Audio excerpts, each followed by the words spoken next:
이 시간 하나님께서 저희에게 주시는 말씀은 마태복음 25장 1절에서 13절 사이의 말씀입니다.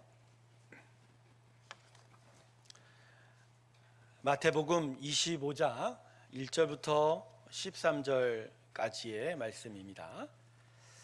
오늘 저와 여러분이 나누어서 교독했으면 합니다. 제가 먼저 읽겠습니다.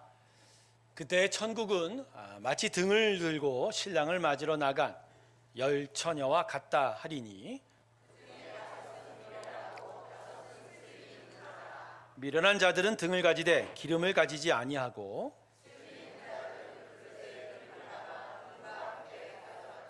신랑이 더디 오므로 다 졸며 잘세.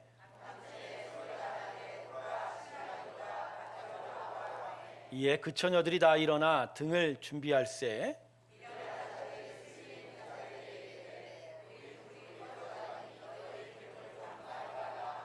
슬기 있는 자들이 대답하여 이르되 우리와 너희가 쓰기에 다 부족할까 하노니 차라리 파는 자들에게 가서 너희 쓸 것을 사라 하니,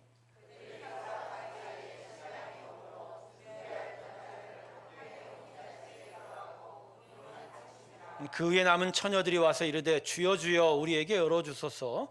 대답하여 이르되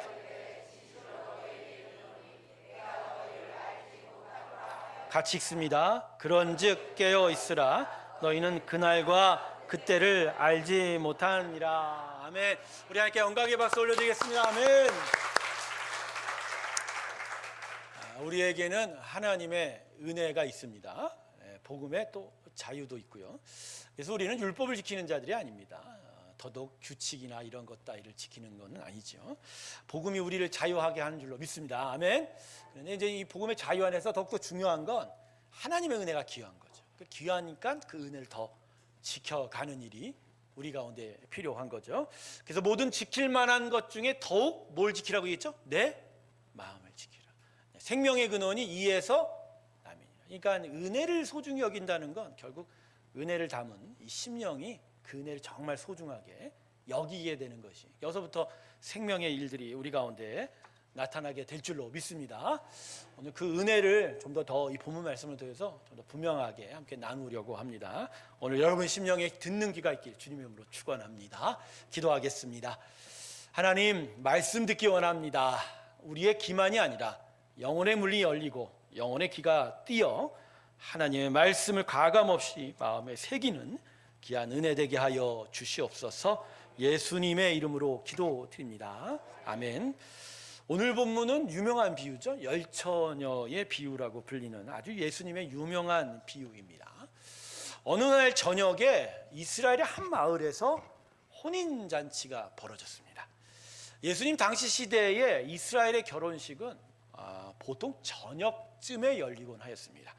신랑이 오후쯤 늦게 신부 집에 신부를 맞이하러 찾아가서 그리고 다시 신부를 데리고 신랑 집으로 갑니다. 돌아갑니다. 그리고 나서 저녁 때쯤에 그때 이제 결혼식을 올려서 혼인이 성사되고 초청했던 많은 손님들과 기쁨의 잔치를 벌이게 되는 게 이제 이스라엘 당시의 결혼식 문화였었어요. 그런데 오늘 본문에 기록된 이날의 결혼식은 다른 결혼식과는 너무 좀 달랐습니다. 왜냐하면 신랑이 신부 집으로 오후쯤 찾아간 게 아니에요. 너무 늦게 찾아갔어요. 또 한밤중에 말이에요. 그러다 보니까 신부 집에서 신랑이랑을 기다리고 있던 10명의 신부의 들러리들이 이 신랑 오는 걸 기다리다 지쳐서 어떻게 했다고 그러죠? 오늘 보면에 잠을 자게 됐어요. 하지만 다행히도 그날이 가기 전에, 매우 늦은 한밤중이었지만 그날이 가기 전에 신랑이 신부 데리러 신부 집에 도착하게 되었습니다. 그런데 이때 일이 발생한 거예요. 10명의 신부의 들러리 중 5명이 신랑 집으로 가는 그 밤길을 비추어줄 자신의 그 등불에 기름을 미쳐 준비하지 못한 거예요. 그러니까 밤길을 못 비춰주는 거죠. 그래서 다른 5명의 신부 들러리들이 이 기름을 준비했기 때문에 요청을 하게 되죠. 우리에게 기름을 좀 나눠주라.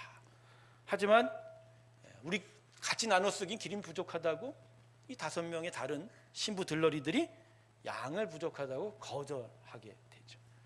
결국 기름을 미처 준비하지 못한 이 5명의 신부의 들러리는 그 한밤중이 돼서야 마을로 나가 기름을 구하러 찾아 나가게 됐고, 그래서 그 기름 구하느라고 그 밤에 다른 일행은 이미 신랑 집에 다 도착했는데 아주 늦게, 매우 늦게 신랑 집에 도착하게 됐죠. 하지만 안타깝게도 이 신랑 집의 아버지가 너무 늦게 도착한 이 신부 5명의 신부 들러리를 어떻게 했어요? 혼인잔치에 받아주지 않은 거예요. 그래서 이들 5명이 미련한 신부 들러리는 미처 등불에 기름을 준비하지 못하여 그날의 혼인잔치에 참여하지 못하게 되었다. 자, 오늘 말씀의 이 줄거리를 통해서 나타난 의미와 기본적인 교훈은 이미 우리에게 잘 알려져 있죠? 잘 알고 있습니다. 무엇보다도 종말의 때를 맞이하는 하나님의 백성들의 삶의 자세에 대해서 교훈을 주고 있는 거죠. 본문에 등장하는 슬기로운 5 여인의 신부의 그 들러리와 같이 미리 자신의 등불에 기름을 준비하듯 종말을 준비해야 된다. 무엇보다 주님 다시 오실 그날을 항상 기억하고, 그날이 올 것을 언제나 대비하는 영적 긴장과 준비가 필요하다는 게 이 본문의 기본적인 교훈입니다. 성도 여러분, 2000년 전 십자가에서 부활하시고 하늘로 올라가신 예수님은 반드시 이 땅에 다시 오십니다. 할렐루야. 다시 오십니다. 그러나 다른 게 있어요. 2000년 전에 이 땅에 오신 건 십자가의 고난받아 우리를 향한 대속의 그 은혜의 구원을 이루시려는 은혜로 오셨지만, 이번에 다시 오시면 은혜로 오시지 않습니다. 이번엔 온 우주 만물에 대한 심판자로 오시게 될 거예요. 말씀 한 구절 읽을까요? 베드로후서 3장 10절 자막으로 한번 볼까요?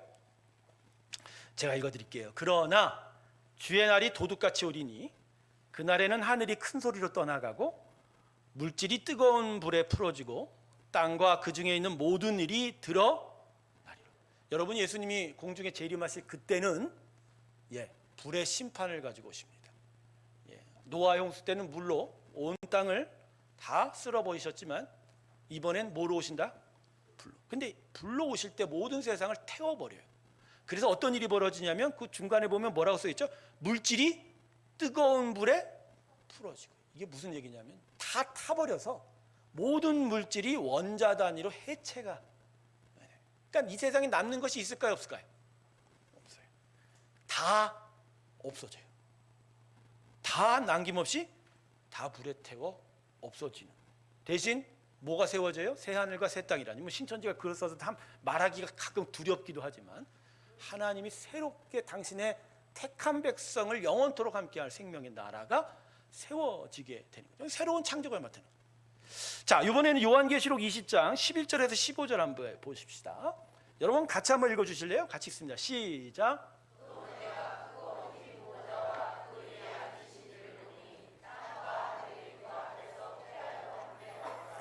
또 내가 보니 죽은 자들이 큰 자나 작은 자나 그 보좌 앞에 서 있는데 책들이 펴 있고 또 다른 책이 퍼졌으니 곧 생명책이라. 죽은 자들이 자기 행위를 따라 책들에 기록된 대로 심판을 받으니 바다가 그 가운데서 죽은 자들을 내주고 또 사망과 음부도 그 가운데서 죽은 자들을 내주매 각 사람이 자기의 행위대로 심판을. 계속 있습니다. 사망과 음부도 불못에 던져지니 이것은 둘째 사막 곧 불못이라. 누구든지 생명책에 기록되지 못한 자는 불못에 던져지더라. 아멘. 자, 이건 이제 모든 세상이 예수님의 재림과 함께 불의 심판을 받아 다 멸망하고 없어질 때 이 땅에 살았던 모든 인생들은 예수님 앞으로 불려갑니다. 흔히 말하는 백보자 심판이라고 하는데, 대심판인데 예외 없이 그 누구도 예수 믿었다고 해도 그 심판대를 피할 수가 없어요.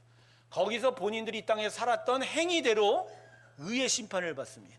그 죄악으로 살았던 모든 인생들은 어디로 간다? 이제 영원한 불못, 지옥으로 가게 된 거죠. 하지만 예수 믿은 자들은 심판대 앞에 서긴 하지만 뭐로 의롭다 판단을 받아요?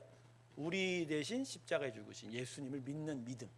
그래서 우리가 용서함을 받게 되는 거죠. 그래서 그 이름이 이제 생명책에 기록이 되어 우리는 어디로 갑니까? 지옥이 아니라 천상의 천국, 즉 새롭게 만들어질 새 하늘과 새 땅에 들어가겠습니다. 할렐루야.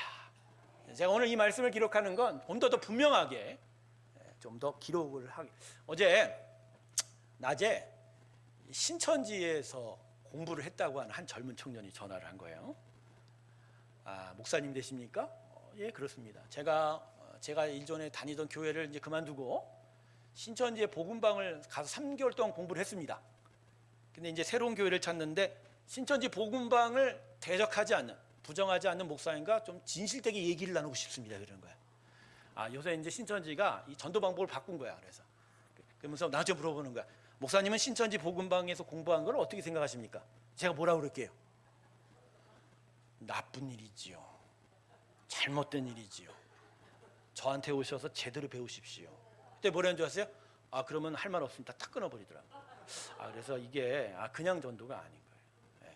이게 이제는 아예 대놓고 하는 거거든요. 목사한테도 전화 걸 정도니. 자, 제가 왜 오늘 이 본문 말씀을 가르쳐 드리냐면, 우리가 이 말씀을 통해서 우리가 앞으로 되어질 일들에 대해서 분명히 기억하고 지식을 가져야 됩니다. 그럴 때 우리가 혹시나 있을지 모르는 이단의 공격 앞에서 우리 자신을 방어할 수 있습니다. 여러분, 말씀의 지식이 여러분 가운데 있길 주님의 축원합니다. 특별히 종말에 대해서 섣불리 공부하자고 할 때 따라가지 마세요. 제가 분명히 말씀드리면 제가 가르친 요한계시록이 정확해요. 어떤 비유나 어떤 것들을 통해서 막 여러분 혹세무민하는 사람들 따라가지 마시고, 요한계시를 통해서 우리에게 말씀하신 그 핵심을 알고 참된 천상의 천국을 향하여 나아가는 믿음의 길이 있길 주님의 이름으로 축원합니다. 성도 여러분, 주님 다시 오실 것을 항상 기억하세요. 항상 기억하세요. 그분은요, 한밤중에 불쭉 찾아오는 도적과 같이 임할 것입니다. 도적과 같이. 도적이 우리한테 언제 간다고 얘기하고 옵니까? 아니에요. 그리고요, 당장 내일 오시더라도 별 이상할 것이 없는 게 예수님의 재림의 시간이에요. 여러분, 주님의 재림은요, 우리 사정 따라 오지 않아요. 하나님, 나 아직 준비 안 됐어요. 아직 다 몰라요. 상관없어요. 그때는 누구 때에? 하나님 뜻에 따라 옵니다. 여러분, 우리의 시간표대로 역사가 흘러갑니까? 안 그래요? 하나님의 시간표대로 흘러가. 하나님의 시간표에 우리가 맞춰가는 게 우리의 믿음의 삶이지, 우리 시간으로 역사가 흘러가는 게 아니에요.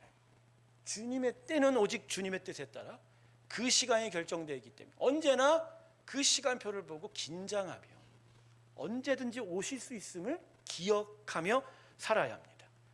그러니 항상 주님 오실 것을 마음에 명심하게 되면 사는 자세가 달라지게 되죠.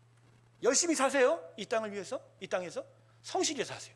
그러나 열심과 성실의 목적이 다른 거예요. 세상은 이 세상에서만 살아가는 것을 바라지만 우리는 열심히 성실히 살아가면 결국은 어디로 가야 되는 걸? 천국으로 가요. 많은 소출을 얻은 농부가 창고를 여러 개 만들어 놨어요. 그날 그대에 소출이 너무 많아서 거기다가 많은 물을 채워놓고 이제 자기한테 뭐라 그래요? 나 이제부터 놀자. 내 영원토록 내가 한번 마음껏 놀아버리 했던 자에게 하나님께서 뭐라고 말씀하셨죠? 본문 한번 볼까요? 누가복음 12장 19절에서 21절. 또 내가 내 영혼에게 이르되 영혼아, 여러 해 쓸 물건을 많이 쌓아두었으니 평안히 쉬고 먹고 마시고 즐거워하자 하리라 하되, 하나님은 이르시되, 읽어주십시오. 시작. 어리석은 자여, 오늘 밤에 그러면 내 준비한 것이 누구의 것이 되겠느냐 하여.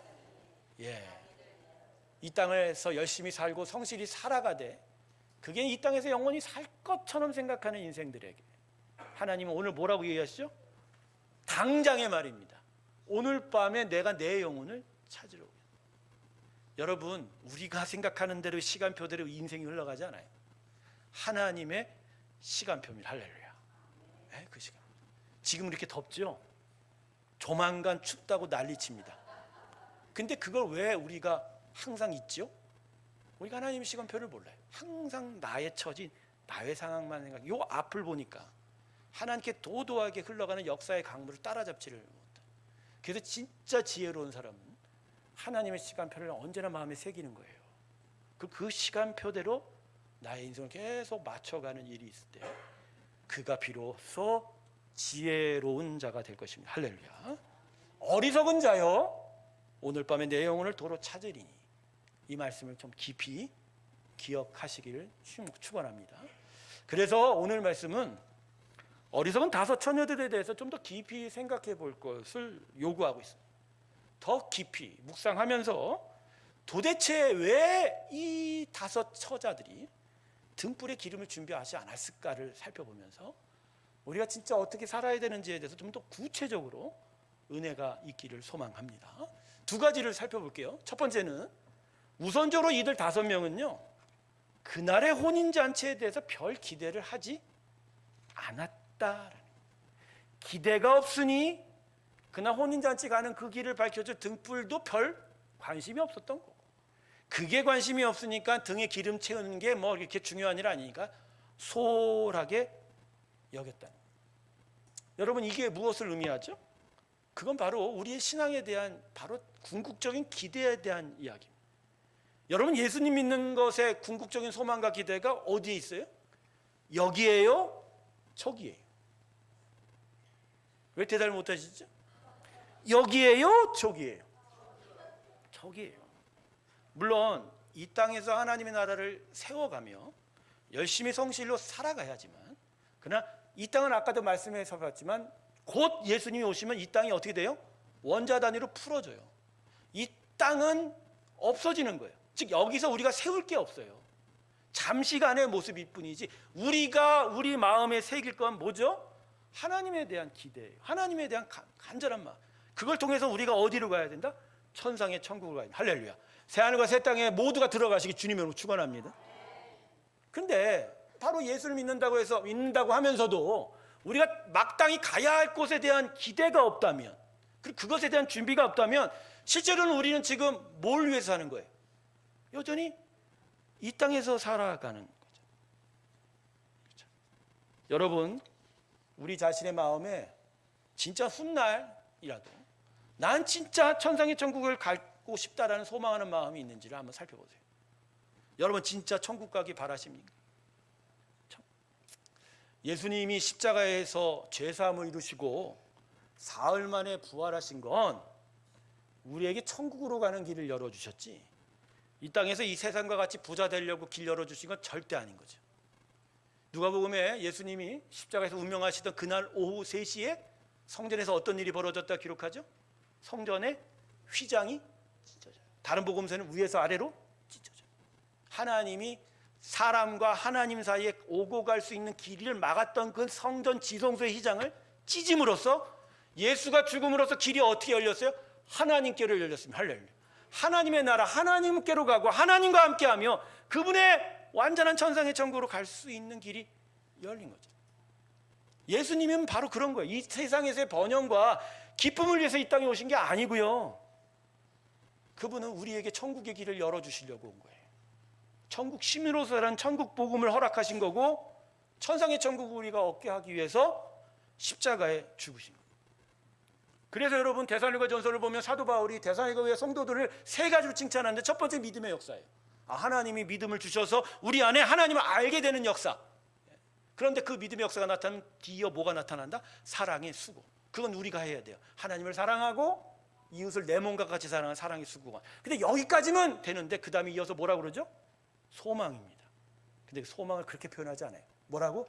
주 예수 그리스도에 대한 소망, 그리고 인내라고 얘기해요. 이 주 예수 그리스도에 대한 게 뭐죠? 장차 우리에게 다시 오실 예수님. 그래서 그 예수님으로 말미암아 궁극적인 나의 영원한 생명의 땅, 그 새하늘과 새 땅을 내가 얻을 것에 대한 기대가 이 안에 가득 차는 거예요. 할렐루야. 그래서 믿음의 최종적인 목적은 어디라고요? 저 땅. 여전히 열심히 성실히 살아야만 하지만 그 가치는 어디로 향하고 있다? 천상의 천국. 그러니까 그 땅을 우리가 어떻게 해야 된다? 끝까지 인내로 기다려요. 성도 여러분, 그러니까 우리 삶에서 가장 중요한 것이 무엇인지는 이미 성경이 가르쳐줬다.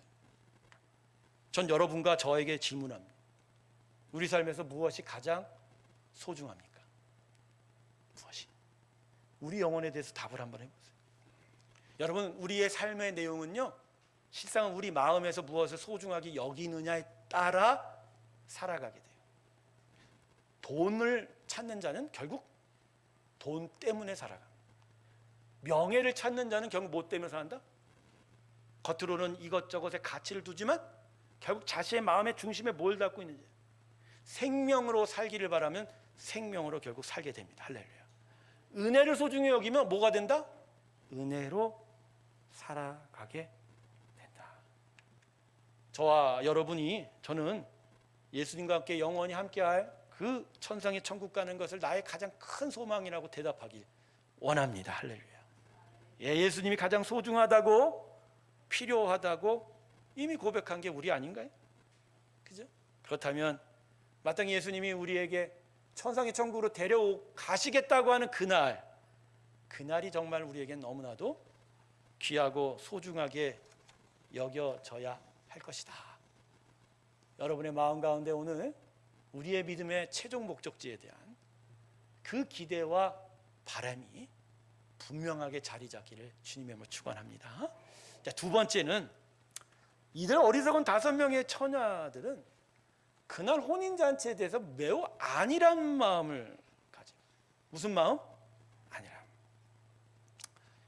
이 어리석은 5 처녀들이 한낮부터 준비를 했을 거예요. 혼인잔치가 하나 옷도 준비하고 다른 들러리가 보여서 우리가 어떻게 해야 될지를 준비했을 건데, 당연히 슬기로운 5 처녀들이 미리 기름을 준비한 것도 이 어리석은 5 처녀는 보았을 거예요.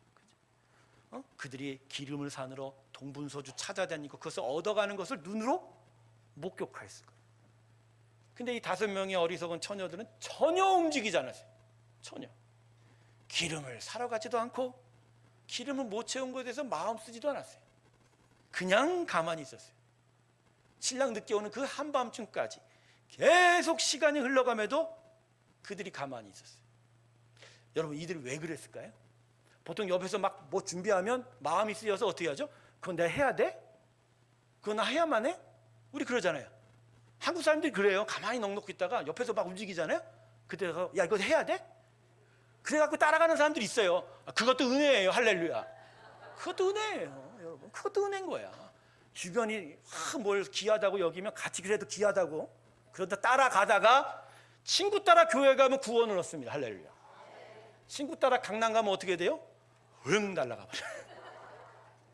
근데 왜 이들이 다른 5명이 준비하는 걸 보고 가만히 있었을까요? 그게 아니란 마음이에요. 근데 그 아니란 마음이 왜 그랬을까? 등불에 기름 넣지 않아도, 그래서 떼대 갖고 야 그거 기름 사느라고 혼인잔치에 넣는다고 해도 진짜 혼인잔치에 나를 거절할까? 내가 혼인잔치에 거절될 거라고는 결코 생각해보지 못해. 미리 등불에 기름을 채우지 못하고 혼인잔치에 넣는다고 해도 자기는 아니 혼인잔치 그런 거잖아. 늦어도 어떻게든 입장할 수 있을 거라 생각합니다. 아마도 이들은 이전까지 이런 경험을 많이 했나 봅니다. 여러분, 결혼잔치가 보통 어떤 잔치예요? 기쁨의 잔치. 그래갖고 뭐 일만 있으면 항상 어떻게 해요?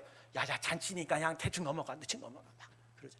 그냥 그것 때문에 막 결혼식장에 등쳐모으는 악덕 업주들도 많고 그러지 않습니까? 그죠? 어쨌든 그런 식의 그런 결혼의 기쁜 잔치면 뭐 늦게 도착한다고 해서 설마 뭐 혼인잔치에 못 들어갈까요? 더더군다나 내가 뭔데? 신부의 들러리인데 말입니다. 그런데 그날 혼인잔치는 이전의 혼인잔치와는 완전하게 다른 혼인잔치라. 왜요? 이 혼인잔치를 주관하는 신랑의 아버지가 다른 결혼잔치의 아버지와는 완전히 다른 사람이었기 때문에, 이 아버지는 평소에는 인자하고 사랑이 많은 분이었지만 그날 자기 아들의 결혼만큼은, 그 혼인잔치만큼은 너무나 귀하게 여기고 너무나 소중하게 여기고, 그래서 제대로 완벽하게 치르고 싶었어요. 그래서 늦게 오거나 등불에 기름 채우는 걸 용납하고 싶지 않았던 거예요. 이 아버지는 자신의 아들을 너무나 귀하고 소중하게 여겼기에 그것에 따라 자기 아들의 혼인잔치를 그렇게 귀하게 여겼다는. 그러니까 이 5 어리석은 처녀들은 이 신랑의 아버지의 마음을 몰랐던 거예요. 그 더 나아가 결과적으로는 신랑 아버지의 마음을 무시한 거죠. 왜 무시해요? 혼인잔치가 얼마나 중요한지 그러다 보니까 혼인잔치 준비를 아무렇게나 하고, 등불에 기름이 있어도 그만, 없어도 그만, 물에 술 탄 듯 술에 물 탄 듯 늦게 가는 어떠랴 해라 저떠랴 별 대수롭지 않게 생각합니다. 사랑하는 성도 여러분, 우리는 지금 우리의 믿음의 삶을 어떻게 여기고 있습니까? 정말 귀하고 소중하게 여기고 있나요? 아니면 이렇게 해도 되고 저렇게 해도 되고 물에 흙 탄 듯 술에 물 탄 듯 대충 가도 받아주겠지, 늦게 가도 받아주겠지, 심지어는 하루 늦게 가도 들어갈 수 있을 거야, 그런 정도로 여기고. 여러분, 우리에게 은혜와 믿음으로 주어진 믿음의 삶은 하나님에겐 더 귀한 거예요. 왜냐하면 우리를 위해서 자기의 가장 귀한 아들 예수를 십자가에 내어 주셨기 때문입니다. 너무 귀한 아들인데, 그런데도 불구하고 그걸 우리의 구원을 이루시고자 십자가에 내어 주셨기에 우리에게 주신 구원만큼은 너무 소중한 거예요. 우리보다 하나님에게는 우리가 지금 이루어가는 은혜의 삶은 너무 귀한 거예요. 그래서 어떻게든지 안아주시고, 어떻게든지 격려해 주시고, 어떻게든지 끌고 오시고, 어떻게든지 안아주셔서 이 구원의 삶을 이루기를 원하는 거예요. 여기 있는 모든 사람이 다 한 사람도 빠짐없이 어디 가게 바라요? 천상의 천국 가게. 한 사람도 빠지지 않아요.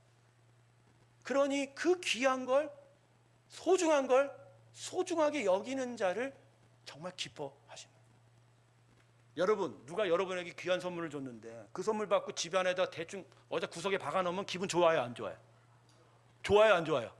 안 좋잖아요. 그렇잖아요. 선물 준 사람은 정말 나한테 소중한 걸 얻었으면 그 받은 사람이 그 자리에서만 해도 이거 귀한 선물이다, 너무 소중한, 애지중지할 때 그 마음이 기뻐서 그 다음에도 선물 더 주려고 하잖아요. 그렇지 않아요? 그래요, 여러분. 여러분, 우리가 받은 구원은 너무 소중한 겁니다. 할렐루야. 이걸 소중하게 여기는 만큼이나 하나님의 소중한 마음을 얻을 거예요. 그분이 얼마나 소중하게 우리에게 줬냔 말, 귀하게. 아들 예수를, 그 사랑 아들 예수를 십자가에 죽일 만큼, 사실 자기예요.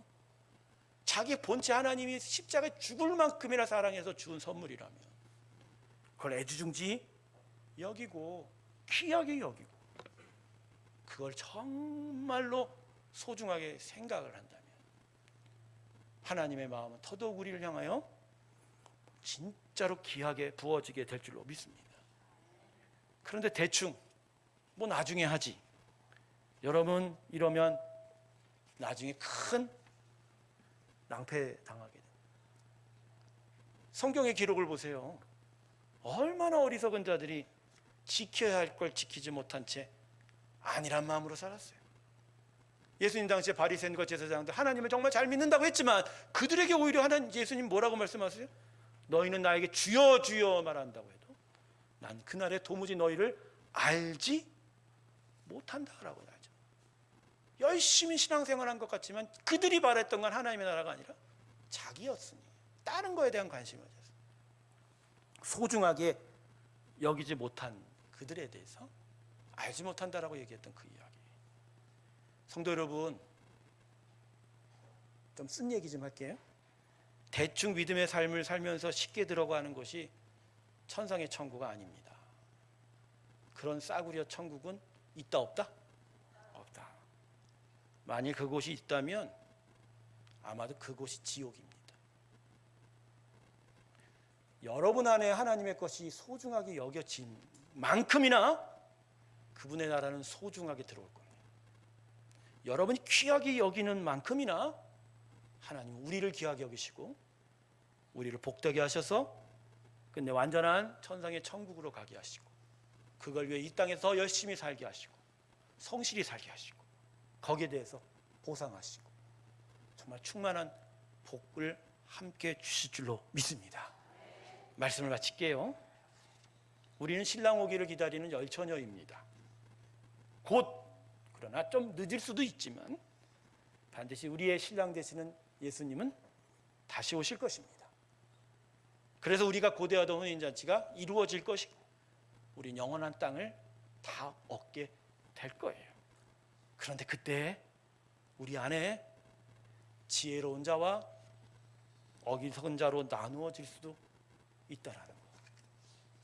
그러므로 지금 그때에 지혜로운 여인으로 하나님 앞에 서기 위해서는 지금부터 오늘 말씀에 칭찬하고 계시는 지혜로운 여인과 같이 준비해야 합니다.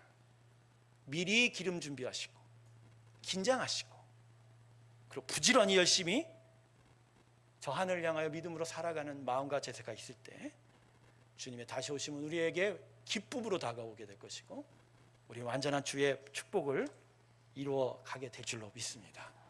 오늘 이 기원이 우리 마음의 심령에 깊이 새겨지고 항상 기억하기 주님의 이름으로 축원합니다. 여러분 오늘 이 시간 우리 반주 맞춰서 잠깐 기도할게요. 우리 자신의 마음을 한번 되돌아보면서 하나님, 내가 지금 무엇을 위해 살고 무엇을 준비하고 무엇을 바라보고 있는지를 한번 되돌아보면서 하나님, 나에게 다시 한번 은혜 주시고 믿음의 선물 주셔서 우리 안에 귀한 그 구원의 삶을 소중하게 여기고 살아가는 그 은혜 허락해 달라고 다 같이 기도하며 나아가겠습니다.